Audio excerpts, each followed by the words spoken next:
গ্রাম বাংলা থেকে শুরু করে প্রতিটা জায়গায় ফুটবলের জনপ্রিয়তা কিন্তু বাংলাদেশে আকাশচুম্বী, এবং সেই ফুটবলটা দিয়ে শুরু হবে আজকের এই ক্রীড়া উৎসব। এবং সেখানে প্রতিবন্ধী ফুটবলাররা অংশ নেবেন।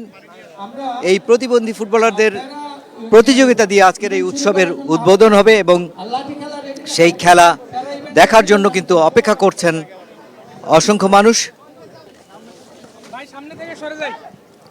শুরু হয়ে গেছে ফুটবল, এবং এই ফুটবলে অংশ নিচ্ছেন প্রতিবন্ধী ফুটবলাররা। বিশেষ চাহিদা সম্পূর্ণ এই সমস্ত ফুটবলার, তাদের খেলাটা দেখতেই কিন্তু বেশি আগ্রহী ছিলেন মন্ত্রী মহোদয়। এবং অন্যান্য মাঠের অন্যান্য প্রান্তে এক এক জায়গায় এক এক রকম খেলার প্রস্তুতি চলছে। বিশেষ করে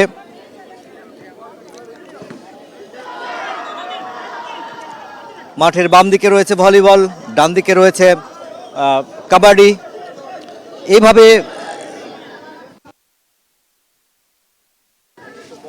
মোট 10টি ডিসিপ্লিনে খেলা হবে, এবং সেই 10টি ডিসিপ্লিনে খেলার জন্য প্রস্তুতি চলছে সারা দিনব্যাপী। এই আয়োজন পল্টন ময়দানকে একটা উৎসব মুখর পরিবেশ এনে দিয়েছে।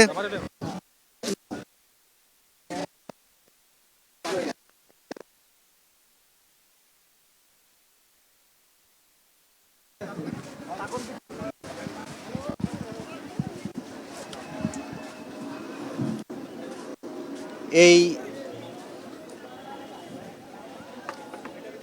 ক্রীড়ার যে পরিবেশটা সৃষ্টি হয়েছে পল্টন ময়দানে, নিঃসন্দেহে এটি বাংলাদেশের ইতিহাস, ঐতিহ্য এবং ক্রীড়ার ঐতিহ্যকে তুলে ধরছে বিশেষ করে। এবং এর মধ্য দিয়ে নতুন প্রজন্ম পরিচিত হবে বাংলার ক্রীড়া উৎসবের সাথে, বাংলার ক্রীড়া ইভেন্টগুলির সাথে।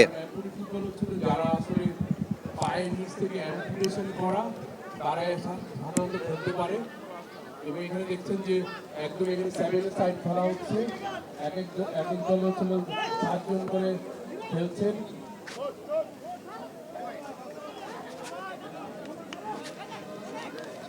তারপরে এর মধ্যে হচ্ছিল গোলকিপার থাকবে হচ্ছিল গিয়ে যার একটা হাতে ওই অ্যাম্পুটেশন আছে, ওই হচ্ছিল গোলকিপার থাকতে পারবে, যা ধরতে পারবে।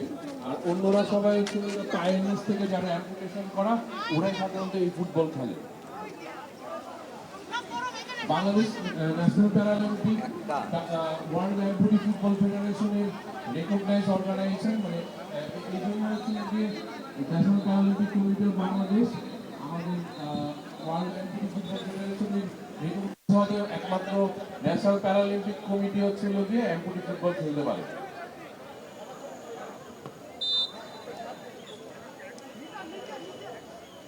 এবার আমরা প্যারার যে ফুটবল, এটাকে এমপুটি ফুটবল দেখলাম।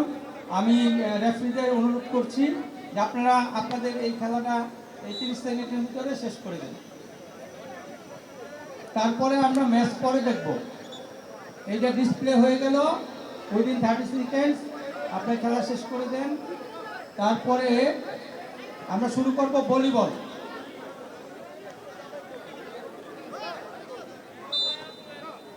হ্যাঁ, শেষবাসী বাজিয়ে দেন রেফারি মহোদয়, প্যারার রেফারি মহোদয় শেষবাসী বাজিয়ে দেন।